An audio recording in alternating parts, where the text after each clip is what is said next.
Fala pessoal, esse aqui é o canal do Arena Trader e eu sou o Scott. Esse é o nosso primeiro vídeo da nossa playlist de análise técnica e hoje nós vamos falar sobre a teoria de Down e os seus conceitos históricos. Mas você que está aí chegando, não sabe muito sobre análise técnica, gostaria de conhecer mais, aproveita, se inscreve, segue no nosso canal, compartilha também com seus amigos que teremos muito mais vídeos como esse.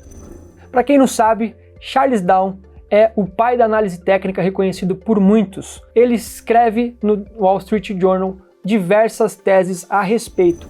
Então, a teoria de Down evolui a partir de todo o trabalho que ele entrega no jornal, publicado entre 1900 e 1902. Charles Down e seu parceiro, Edward Jones, fundaram a Dow Jones Company em 1882. A teoria de Down ela é a base central da análise técnica ocidental. Em julho de 1884, Down publica o seu primeiro índice de mercado composto por 11 ações. Nesse momento ele percebe que o índice proporcionava um bom indicador para todo o cenário econômico, ou seja, ele conseguia medir o sentimento da economia como um todo. Sendo assim, ele decidiu apresentar um melhor indicador da saúde econômica do país. E aí ele vai e cria outro índice compostos por 12 empresas. Em 1928, o índice aumenta para 30 empresas, que é o número que permanece até hoje, o famoso Dow Jones Industrial.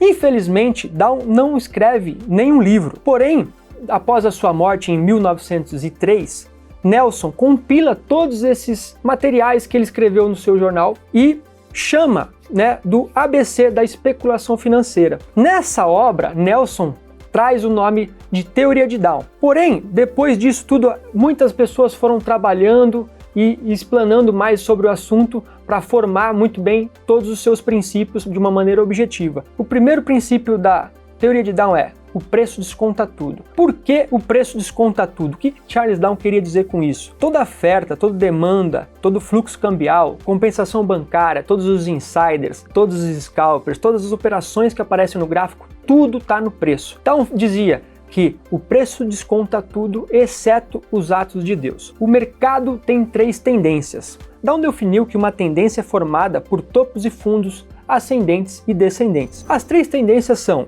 tendência primária, secundária e terciária. Dow comparou todas essas tendências como as marés, as ondas e as marolas. As marés são a tendência primária, o que dá direção a todo horizonte, toda a direção do mercado. A secundária são as ondas e a tendência um pouco menor, que são movimentos mais corretivos e mais curtos, são as marolas. O terceiro, uma tendência tem três fases. A tendência de alta tem três fases: a acumulação, a participação e a distribuição. A acumulação é exatamente quando os traders mais astutos conseguem fazer compras mais inteligentes, porque a tendência vinha de uma tendência anterior de baixas, os traders já entenderam que o mercado assimilou tudo isso, todas as supostas más notícias já estão no preço e nesse momento ninguém mais acredita no mercado. Então o mercado começa a acumular dentro dessa região e aí aqui existem até algumas coisas que ficam totalmente fora da realidade. Por exemplo, aqui nesses fatos,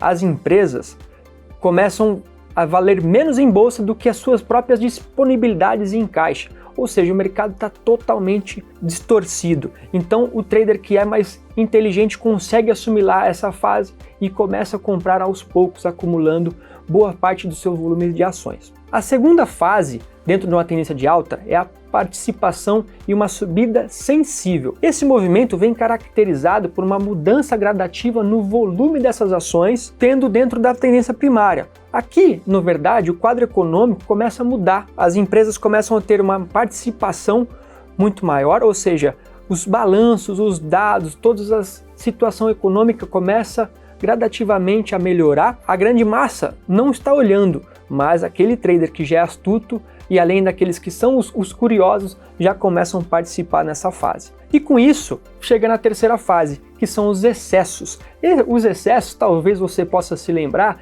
é a fase em que a bolsa está no seu melhor momento, a bolsa é o melhor investimento do mercado, se eu comprar eu vou ficar rico, eu não vou vender tudo, vou tomar empréstimo, ou você vai vender o seu iPhone e comprar X ação, e se você tivesse feito isso naquela fase, você teria X milhões de reais, e é nesse momento que as capas dos jornais começam a colocar todas essas situações. Então essa fase é a fase do excesso e do estouro. Então nós temos esses 3 pontos, que é a acumulação, a participação sensível, o estouro e o excesso. Essas são as 3 fases na tendência de alta. A tendência de baixa, ela contém 3 fases, sendo ela a distribuição, o pânico e a desaceleração. A distribuição também vem da fase após um excesso na tendência de alta, conforme muitas notícias acontecendo, a bolsa sendo uma euforia gigante dentro do mercado e o volume começa a não acompanhar essa tendência. Lembrando,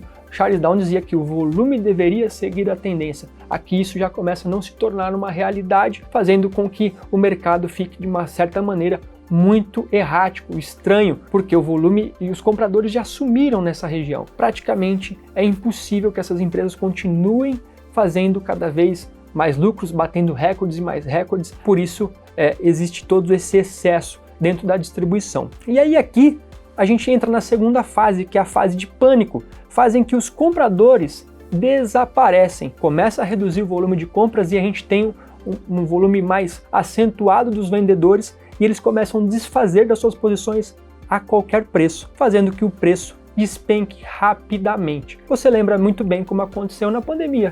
Ali foi uma fase de pânico, se você estava no mercado, mas se você não estava no mercado nessa época, volte o seu gráfico um pouquinho ali, que você vai ver o que é uma fase de pânico. E a terceira fase da tendência de baixa é a desaceleração lenta ou baixa. Nessa fase, as notícias, os resultados já são os piores, as empresas já estão entregando prejuízos ao longo dos meses, demissões em massa, o pior já aconteceu, os canhões e as guerras, tudo aconteceu e o mercado já vem numa desaceleração, ou seja, da mesma maneira que todo mundo estava eufórico lá no movimento de alta, aqui também o mercado já se descola dessa realidade e com isso aqui a gente começa a ter muita oportunidade. O quarto princípio é o princípio da confirmação. Down, ele não acreditava que se um índice tivesse um rompimento de uma linha de tendência de alta ou uma virada dentro de uma tendência, ele gostaria que um índice confirmasse o outro. Por exemplo, o SP 500 está numa tendência de queda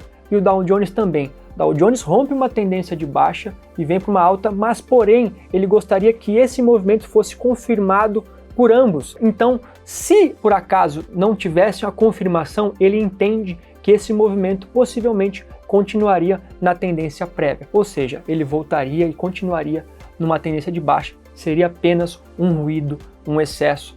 Então ele prefere que sempre um índice confirme o outro para que ele consiga fazer uma compra ou uma venda. Quinto princípio, que é muito interessante, você pode utilizar aí no seu gráfico no Day Trade, é o volume segue a tendência. Dow reconheceu como secundário, mas era muito importante em setores principalmente de confirmação, tanto da tendência, que o volume tem que acompanhar toda essa tendência, e também em pontos de rompimento são mega importantes. Os volumes são mega importantes para se acompanhar no nosso dia a dia. O sexto princípio, Dow diz que uma tendência é válida até que ela seja revertida.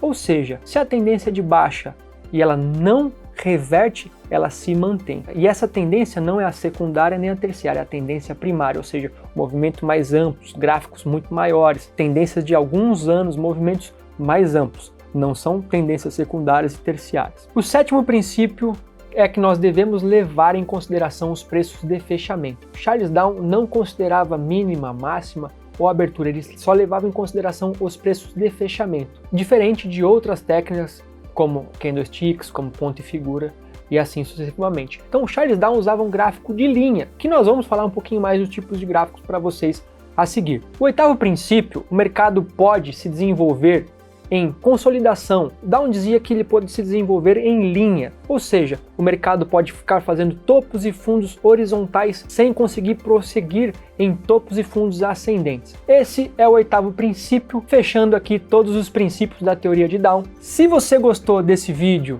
achou interessante, compartilha com seus amigos, se inscreve aqui no canal e aguarda o próximo vídeo aqui conosco. Valeu!